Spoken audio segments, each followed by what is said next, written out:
नमस्कार। हमारे खास राजनीतिक प्रोग्राम पेनल्टी कॉर्नर में आपका स्वागत है। अब तक हमने कांग्रेस भाजपा में चल रहे अंतर्कलह पर चर्चा की, फिर एक दिन हमने बात की हनुमान बेनीवाल से, आरएलपी के नेता, उसके बाद हमने आम आदमी पार्टी के प्रदेश अध्यक्ष और बसपा के प्रदेश अध्यक्ष से बात की। आज हम इसी श्रृंखला में आगे बढ़ना चाहते हैं और बात करेंगे। एक तो बीटीपी जो ट्राइबल पार्टी है, अचानक उभर के आई पिछले चुनाव में, 2 सीटें हैं उनके पास बांसवाड़ा डूंगरपुर में, और वहाँ उन्होंने काफ़ी चौंकाया लोगों को। उसके प्रदेश अध्यक्ष वेलाराम गोगरा से बात करेंगे और साथ ही हम कोशिश करेंगे कि सीपीएम के प्रदेश सचिव कॉमरेड अमराराम से भी हमारी बात हो, ताकि बीटीपी और सीपीएम क्या करने जा रहे हैं आने वाले चुनाव में, उनकी तैयारी क्या है, इस पर हम चर्चा कर पाएँ। बांसवाड़ा डूंगरपुर वागड़ इलाका है, दक्षिण राजस्थान है और ये पूरी ट्राइबल बेल्ट है।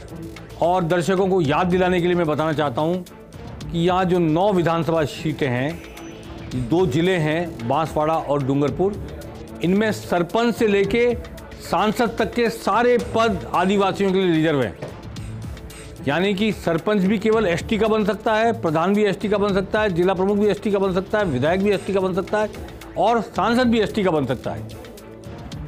100% आरक्षण की वजह से, क्योंकि टीएसपी एरिया है, स्पेशल प्रोग्राम है, ट्राइबल स्पेशल प्रोग्राम, वहाँ पर एसटी के अलावा अन्य समाज से आने वाले लोग राजनीतिक नेतृत्व देने की स्थिति में कभी नहीं रहते, चाहे वो नेता बन भी जाए, पर चुनाव लड़कर किसी पद पर नहीं बैठ सकते।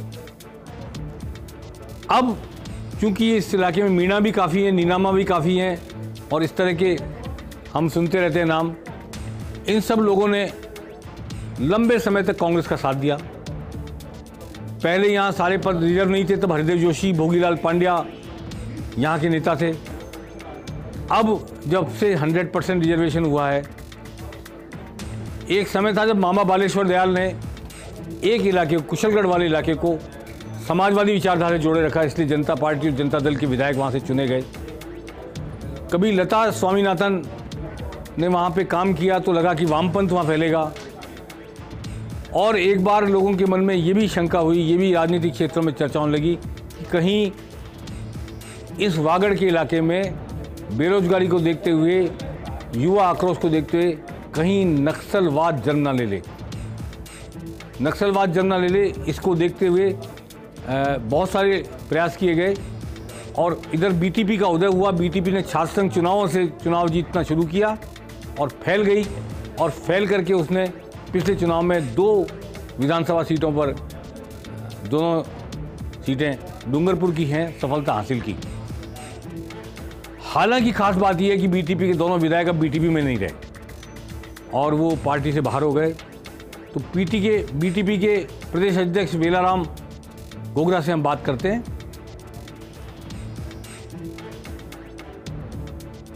नमस्कार वेलाराम जी, आपका स्वागत है।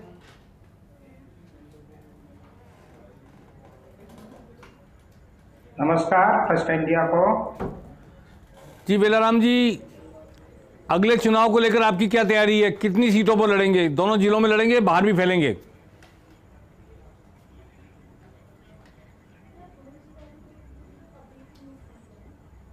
देखिए, ये राजस्थान के चुनाव एक टूर्नामेंट है और टूर्नामेंट तब तक नहीं पूरे होते हैं जब तक टीमें नहीं उतरती। तो आवाज रिपीट कैसे हो रही? तब तक टूर्नामेंट पूरे नहीं होते हैं। तो बीटीपी भी इस टूर्नामेंट में अपनी ताकत, अपने मुद्दों को लेकर उतरेगी। नहीं, सीटें 200 है, आप कितनी सीटों पर लड़ने का? भारतीय ट्राइबल पार्टी इस चुनाव के सीटें 200 है।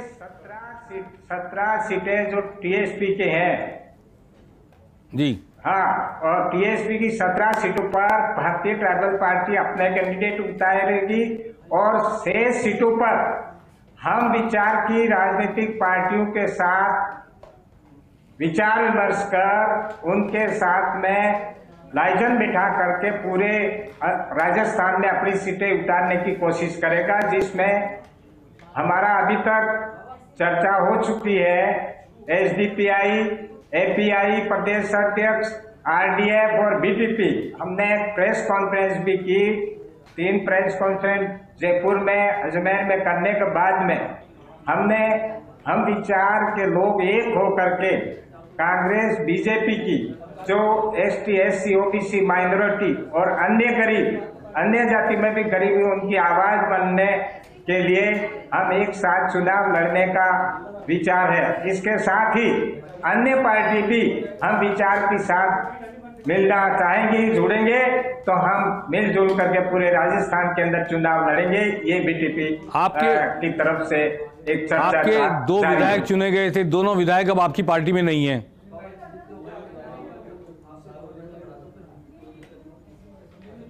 ये आप कह रहे हैं पार्टी में है कि नहीं है, ये हमारा आउटलुक है। घर के अंदर सब कुछ आपस में विवाद होते हैं, ये चुनाव में सब कुछ ठीक हो जाएगा। और ये जिस तरह से प्रोपेगेंडा किया जा रहा, बीटीपी में फूट हो गई है, बीटीपी में धड़े हो गए, ऐसा कुछ नहीं है। हो सकता है 4-5 आदमियों के बीच में मनमुटाव है, इसका मतलब पूरे क्षेत्र के ट्राइबल एरिया के युवाओं का मनमुटाव नहीं है, आम लोगों का मनमुटाव नहीं है।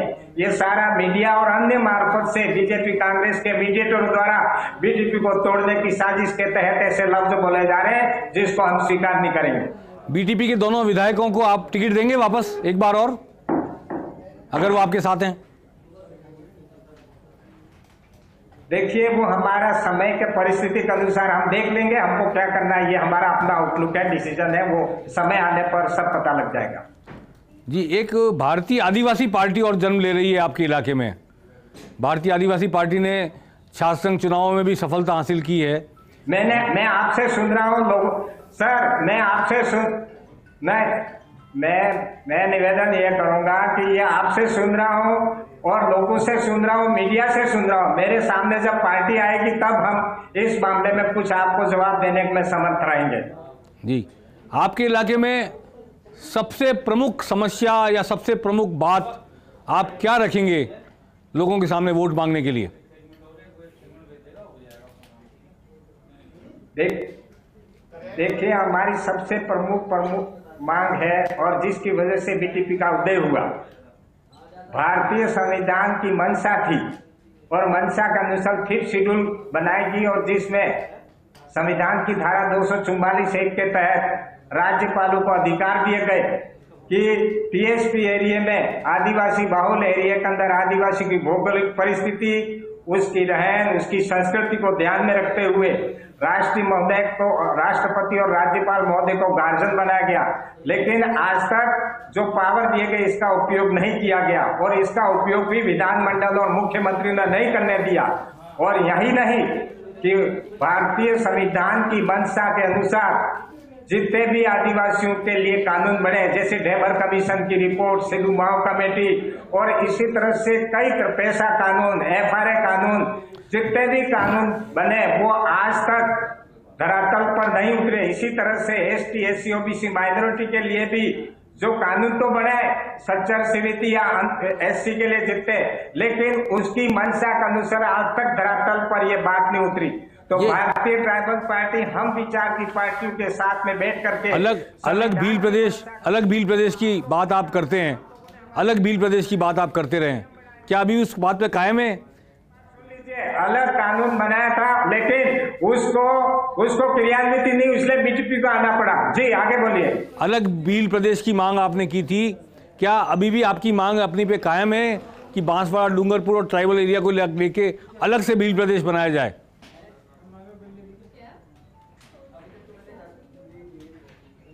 बिल्कुल हमारी मांग कायम है। ये मांग आज सिर्फ अभी नहीं, 100 साल पुरानी है और हमारे मानगढ़ पर गोविंद गुरु ने भीलराज की बात की थी, तब से ये बात चल रही है और वो इसलिए चल रही है कि संविधान के मंशा के अनुसार कानून, विधान, नियम, कमेटी की रिपोर्ट के अनुसार जो इस एरिया के डेवलपमेंट के लिए बातें कही थी वो धरातल पर नहीं उतरी और नहीं उतरी, उसी को उतारने के लिए वायदा याद दिलाओ। अभियान के रूप में पार्टी उतारेगी कि ढेबर कमीशन में कहा था कि आदिवासी क्षेत्र में आदिवासी का विकास और दूसरी तरफ शराब बिक्री एक साथ नहीं हो सकता है, दोनों एक रहना चाहिए।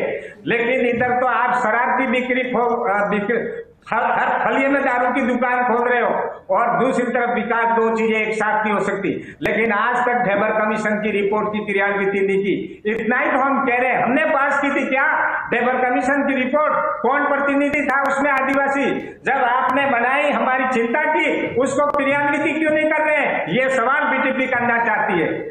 हमें किसी पार्टी से झगड़ा नहीं, किसी धर्म कर्म से झगड़ा नहीं, लेकिन हमारे लिए आप बोल रहे हो और जब मैं बोलता हूं तो मेरा नाम दूसरा लेकर के आप कहते हो ये तो भड़का रहा है, ये नक्सली से ये। अरे हम तो बोले ही नहीं, हम तो आप बोल रहे हो वही हम रिपीट कर रहे हैं। सुन लीजिए, और भील प्रदेश को बनाना ही होगा, ये आने वाले समय की मांग है। और जब तक भील प्रदेश नहीं बोलता है, युवा अपनी आवाज बंद नहीं करेगा। ये थे बीटीपी के प्रदेश अध्यक्ष डॉक्टर वेलाराम घोगरा, डूंगरपुर से हमारे से रूबरू हो रहे थे। तो विधायक इनकी पार्टी के मानने को तैयार नहीं कि विधायक अलग हो गए छिटक कर, और भील प्रदेश की अपनी मांग पर कायम है और भील प्रदेश की मांग को ही सामने रखकर अगला चुनाव, विधानसभा चुनाव, ये आदिवासी बेल्ट में लड़ेंगे और पूरे राजस्थान में अपनी जैसी विचारधारा के लोगों को ढूंढेंगे, पार्टियों को ढूंढेंगे, उनके साथ सहयोग करने को तैयार है।